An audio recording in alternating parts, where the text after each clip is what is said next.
इष्ट के वियोग और अनिष्ट के संयोग की आशंका से होने वाले विकार को भय कहते। मिला हुआ जो मेरा प्रिय है, मुझे मिला हुआ है, वो बिछड़ न जाए, एक ये भय रहता है मिला हुआ। और अनिष्ट जो वो नहीं चाहता है, वो कहीं आ न जाए, ऐसा भय रहता है। ये भय दो कारणों से होता है। बाहरी कारणों से, जैसे सिंह है, सांप है, चोर है, डाकू है आदि से अनिष्ट होने अथवा किसी प्रकार की सांसारिक हानि पहुंचने की आशंका से होने वाला भय। और दूसरा भीतरी कारणों से, जैसे चोरी, झूठ, कपट, व्यभिचार आदि शास्त्र विरुद्ध भावों तथा आचरणों से होने वाला भय। इस तरह से ये बाहर और अंदर दो प्रकार का भय हुआ। सबसे बड़ा भय मौत का होता है। विवेकशील कहे जाने वाले पुरुषों को भी पराए मौत का भय बना रहता है। साधकों को भी सत्संग, भजन, ध्यान आदि साधन से शरीर के कर्ष होने आदि का भय रहता है। उसको कभी कभी ये भी भय रहता है कि संसार से सर्वथा वैराग्य हो जाने पर मेरे शरीर और परिवार का पालन कैसे होगा। साधारण मनुष्य को अनुकूल वस्तु की प्राप्ति में बाधा पहुंचाने वाले अपने से बलवान मनुष्यों से भय होता है। ये सभी भय केवल शरीर के आश्रय से ही पैदा होता है। भक्त सर्वथा भगवत चरणों के आश्रित रहता है, इसलिए वह सदा सर्वदा निर्भय होता है, अर्थात भय रहित होता है। उसको कोई भय नहीं होता। साधक को भी तभी तक भय रहता है जब तक वह सर्वथा भगवत चरणों के आश्रित नहीं होता। सिद्ध भक्त को तो सदा सर्वदा अपने प्रिय प्रभु की लीला ही देखती है, फिर भगवान की लीला उसके हृदय में भय कैसे पैदा कर सकती है। मन का एक रूप न रहकर हलचल युक्त हो जाना उद्वेग कहलाता है। इस श्लोक में उद्वेग शब्द 3 बार आया है। पहली बार उद्वेग की बात कहकर भगवान ने ये बताया कि भक्त की कोई भी क्रिया उसकी ओर से किसी मनुष्य के उद्वेग का कारण नहीं बनती। दूसरी बार उद्वेग की बात कहकर ये बताया दूसरे मनुष्य की किसी भी क्रिया से भक्त के अंतकरण में उद्वेग नहीं होता। इसके सिवाय दूसरे कई कारणों से भी मनुष्य को उद्वेग हो सकता है, जैसे बार बार कोशिश करने पर भी अपना कार्य पूरा न होना, कार्य का इच्छा अनुसार फल न मिलना, अनिच्छा से ऋतु परिवर्तन, भूकंप, बाढ़ आदि दुखदायी घटनाएं घटना, अपनी कामना, मान्यता, सिद्धांत अथवा साधन में विघ्न पड़ना आदि आदि भय के कारण हो सकते हैं। परंतु भक्त इन सभी प्रकार के उद्वेगों से सर्वथा मुक्त होता है। यह बताने के लिए ही तीसरी बार भगवान ने उद्वेग की बात कही है। भाव यह है कि भक्त के अंतकरण में उद्वेग नाम की कोई चीज रहती ही नहीं है। उद्वेग के होने में अज्ञान जनित इच्छा और आसुर स्वभाव ही कारण है। भक्त में अज्ञान का सर्वथा अभाव होने से कोई स्वतंत्र इच्छा नहीं रहती। फिर आसुर स्वभाव तो साधना अवस्था में ही नष्ट हो जाता है। भगवान की इच्छा ही सिद्ध भक्त की इच्छा होती है। सिद्ध भक्त अपनी क्रियाओं के फल रूप में अथवा अनिच्छा से प्राप्त अनुकूल प्रतिकूल परिस्थिति में भगवान का कृपा पूर्ण विधान ही देखता है और निरंतर आनंद मगन में रहता है। अतः सिद्ध भगवत भक्त में उद्वेग का सर्वथा अभाव हो जाता है। मुक्त वचन का अर्थ है विकारों से सर्वथा छूटा हुआ। अंतःकरण में संसार का आदर रहने से, परमात्मा में पूर्णतया मन बुद्धि न लगने से ही हर्ष, अमरस, भय, उद्वेग आदि विकार उत्पन्न होते हैं।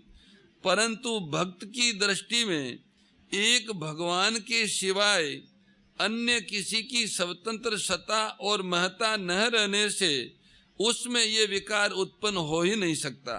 उसमें स्वाभाविक ही सद्गुण सदाचार निवास करते हैं। इस श्लोक में भगवान ने भक्त वचन न देकर मुक्त वचन दिया है।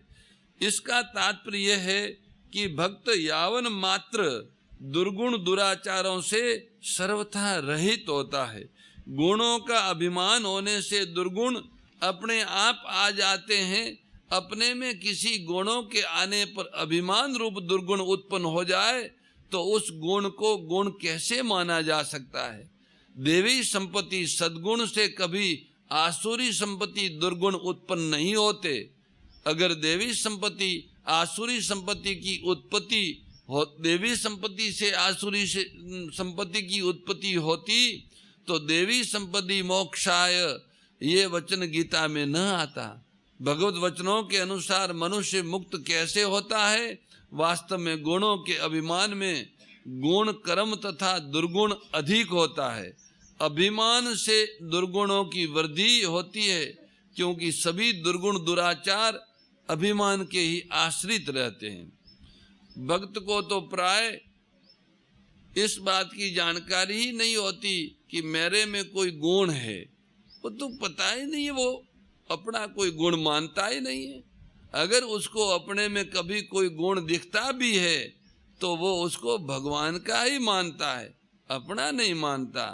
इस प्रकार गुणों का अभिमान न होने के कारण भक्त सब दुर्गुण दुराचारों विकारों से मुक्त होता है। भक्त को भगवान प्रिय होते हैं, इसलिए भगवान को भी भक्त प्रिय होते हैं।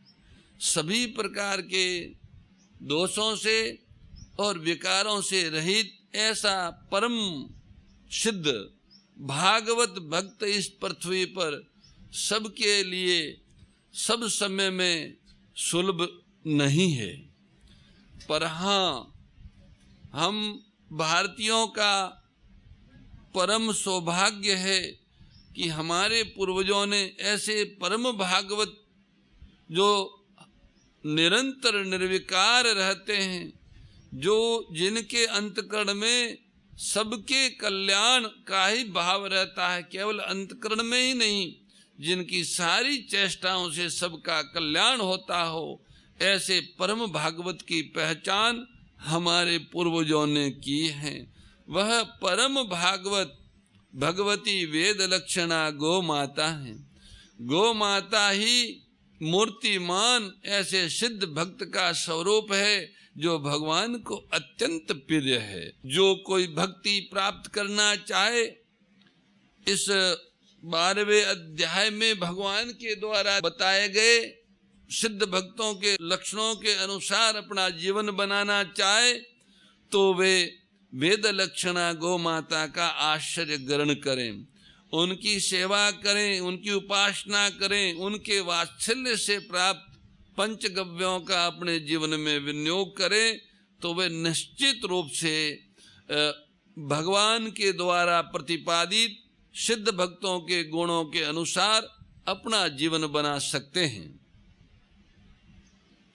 इस श्लोक में 12वें अध्याय के 13वें श्लोक में भगवान ने जो बात बताई है वह हम सब ठीक तरह से श्रवण किए हैं।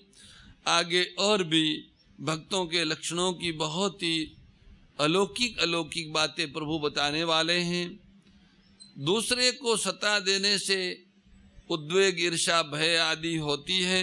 जो भगवान के भक्त होते हैं उनकी दृष्टि में एक भगवान के सिवाय दूसरा कोई है ही नहीं, इसलिए उनके वह किसी भी उद्वेग ईर्ष्या भय आदि उनमें नहीं रहता है, क्योंकि उनको सब कुछ भगवान का स्वरूप ही देखता है और सब कुछ भगवान ही है। सिया राम मैं सब जग जानी, करहूँ प्रणाम जोरी जुग पानी। आइए सद्गुरु दत्तात्रेय भगवान का स्मरण करते हैं। हरि ओम तत्सत्। जय गुरुदत्त। हरि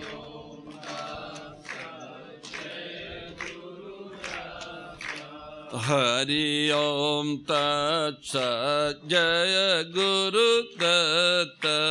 हरि ओम तत्सत् जय गुरुदत्त। हरि ओम तत्सत् जय गुरुदत्त। हरि ओम तत्सत् जय गुरुदत्त। निरंजन रूपा जय गुरुदत्त।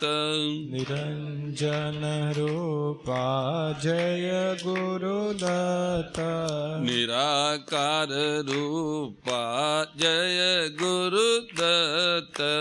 निराकार रूपा जय गुरुदत्त। हरि ओम तत्सत् जय गुरुदत्त।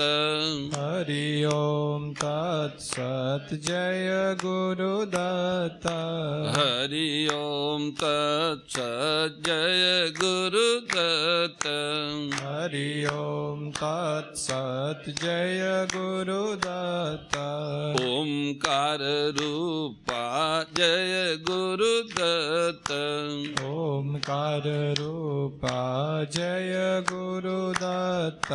सोमकार रूपा जय गुरुदत्त। सोमकार रूपा जय गुरुदत्त।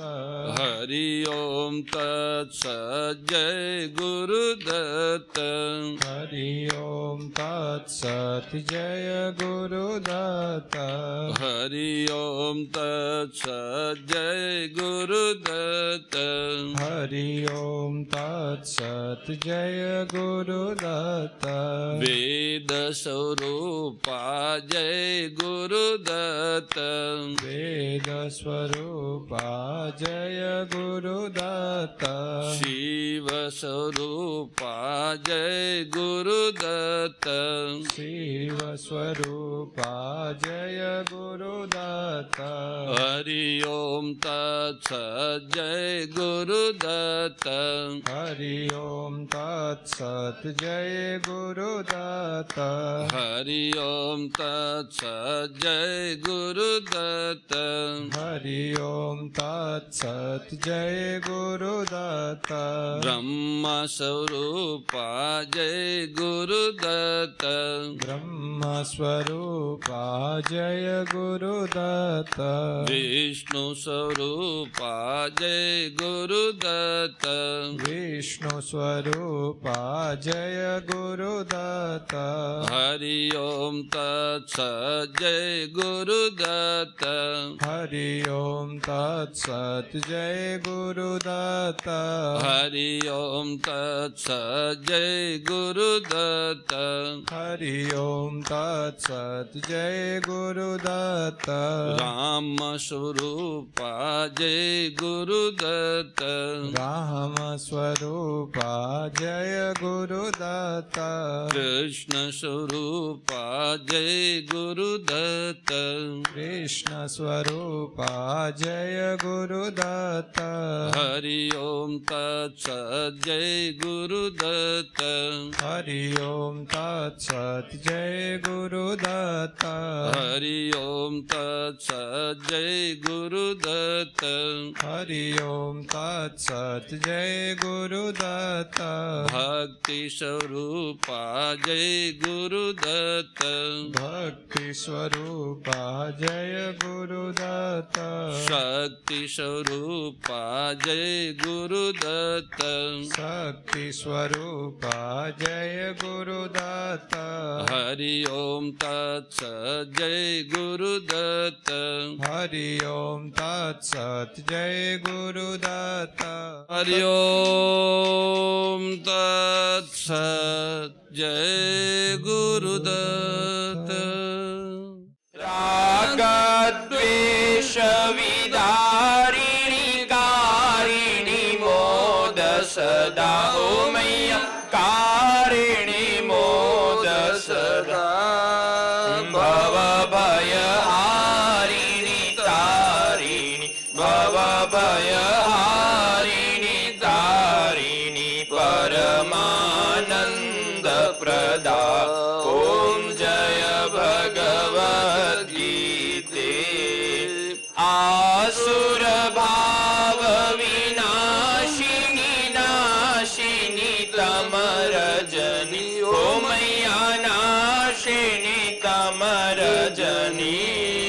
दैवी सद्गुणदायिनी दैवी सद्गुणदायिनी हरिरसिका सजनी ओम जय भगवद्गीते समता त्याग सिखावनी हरिमुख की बानी ओ मैया हरिमुख की बानी सकल शास्त्र की स्वामी सकल शास्त्र की स्वामी श्रुतियों के रानी ओम जय भगवद्गीते दया सुधा बरसावनी मातु कृपा कीजे ओ मैया मातु कृपा कीजे हरिपद प्रेम दान कर प्रभु पद प्रेम दान कर अपनो कर लीजे ओम जय भगवद्गीते जय भगवद्गीते ओ मैया जय भगवद्गीते हरि कमल विहारिणी प्रभु कमल विहारिणी सुंदर सुपुनीते ओम जय भगवद्गीते गीता माता की जय। परम श्रद्धेय गौरीशी स्वामी श्री दत्त शरणानंद जी महाराज की प्रेरणा व मार्गदर्शन में विश्व के सबसे बड़े गौ सेवा संस्थान श्री गोधाम महातीर्थ पथमेड़ा द्वारा संरक्षित लाखों बीमार विकलांग वृद्ध एवं अशक्त गोवंश वेद लक्षणा गोमाता की सेवा के साथ साथ भारतीय गोवंश का संरक्षण संपोषण संवर्धन एवं उनसे प्राप्त पंचगव्यों का परिष्करण व विनियोग करना घर घर गोपालन गो अभ्यारण्य घास चारा उत्पादन हेतु गोचर भूमि का विकास गोपालन लोक संस्कृति के पुनर्जागरण हेतु वेद लक्षणा गो महिमा का प्रचार प्रसार करना तथा गोपालक किसानों के स्वावलंबन हेतु गो कृषि अन्न एवं गो दुग्धान का गुणवत्ता युक्त बाजार तैयार करना श्री गोधाम महातीर्थ का पावन उद्देश्य है। आप सभी दानदाता श्री गोधाम महातीर्थ पथमेड़ा द्वारा संचालित गो सेवा महाअभियान में बढ़ चढ़कर सहयोग कर लाखों बीमार विकलांग वृद्ध एवं अशक्त गोवंश के गोग्रास सेवा हेतु श्री गोधाम महातीर्थ पथमेड़ा लोक पुण्यार्थ न्यास के बैंक ऑफ बड़ौदा खाता संख्या 084901000238827 IFSC कोड BARB 0 ASHRAM शाखा आश्रम रोड अहमदाबाद में गोग्रास सेवा निमित्त जमा कर सकते हैं। अधिक जानकारी के लिए संपर्क करें 7742093179 7665059999 7073000151।